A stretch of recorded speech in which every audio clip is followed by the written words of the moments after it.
आपल्या 33 वर्षाच्या प्रशासकीय सेवेमध्ये आपण अनेक लोकहिताचे निर्णय घेतलेत, बऱ्याच जणांची कामंही केलीत. पण नवी मुंबईमध्ये एक विषय खूप चर्चेत आला होता, तो म्हणजे भारतरत्न डॉक्टर बाबासाहेब आंबेडकर यांचं स्मारक. ते तुम्ही पूर्ण केलं. ते पूर्ण करत असताना अनेक अडचणी आल्यात, त्याच्यावरती तुम्ही मात केलीत. मला फक्त एक सांगा की हे तुम्ही कसं केलं? आम्हाला खूप त्रास झाला, खूप अडचणी आल्या, रिझर्वेशनचे प्रॉब्लेम आले, वैयक्तिक रागलो, पक्षांतर्गत रागलो, खूप अडचणी आल्या. आपण बोलला तसं डॉक्टर बाबासाहेब आंबेडकरांना जेवढ्या उपाध्या लावाल तेवढ्या कमी आहे. म्हणजे महामानव, बोधिसत्व, भारतरत्न, डॉक्टर.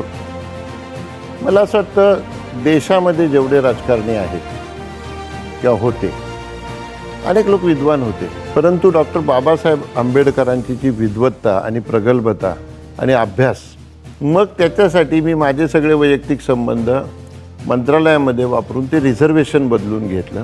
परंतु डॉक्टर बाबासाहेब आंबेडकरांबद्दल जो आदर होता किंवा जी एक इच्छा होती की यांच्या नावाने आपण काहीतरी केलं पाहिजे, तर ते काम आम्ही केलं. आणि मला असं वाटतं महापालिकेत जी कामं केली त्याच्यातलं हे सर्वोच्च काम आहे असं मला